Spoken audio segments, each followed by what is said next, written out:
This is Preeti here from my YouTube channel Teaching with Social Science. So let's start my new chapter from trade to territory. आज आप लोग सोच रहे होंगे कि यहाँ पर ब्लैक बोर्ड क्यों नहीं है, वाइट बोर्ड, क्योंकि वो थोड़ा सा टूट गया था तो मैंने ऑनलाइन मंगाया है, देखो कब तक आता है.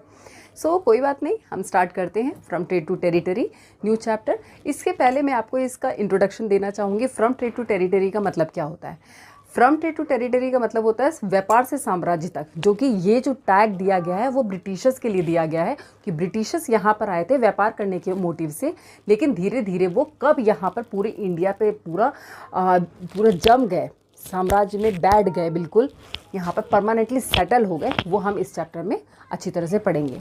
और भी इस चैप्टर में पढ़ेंगे कि यहाँ पर मुग़ल सबसे पहले मुग़लों का शासन था. ब्रिटिशर्स के आने से पहले यहाँ पर मुग़लों का शासन हुआ करता था 18वीं सेंचुरी से पहले. फिर क्या हुआ, यहाँ पर लास्ट मुग़ल रूलर जो था वो था औरंगज़ेब था. औरंगज़ेब जब तक था हमारे इंडिया में मुग़लों का थोड़ा दबदबा था.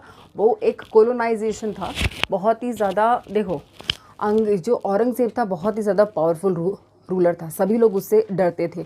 उसने धीरे धीरे हर एक छोटे छोटे स्टेट पर अपना कब्ज़ा नियंत्रण स्थापित कर लिया था. और दिल्ली इसी तरीके से वो मतलब बहुत ही ज़्यादा उभर नहीं पा रही थी. दिल्ली पर भी उसने धीरे धीरे कब्ज़ा करना शुरू कर दिया था.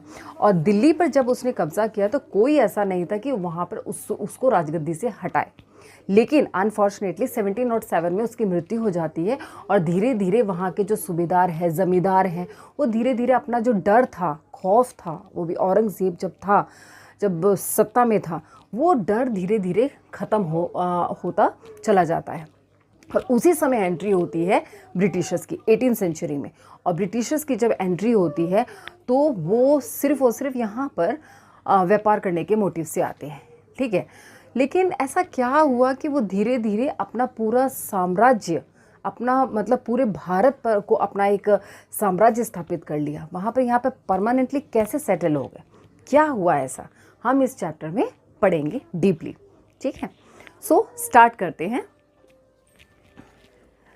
अब मैं आपको बताऊंगी पूर्व में किस तरीके से ईस्ट इंडिया कंपनी 18वीं सेंचुरी में हमारे भारत पर एंटर होती है सिर्फ और सिर्फ ट्रेड के मकसद से, लेकिन धीरे धीरे वो हमारे इंडिया पर कब्जा कर लेती है पूरी तरह से परमानेंटली. ओके, 1600 BC में ये कहानी की शुरुआत होती है 1600 BC से.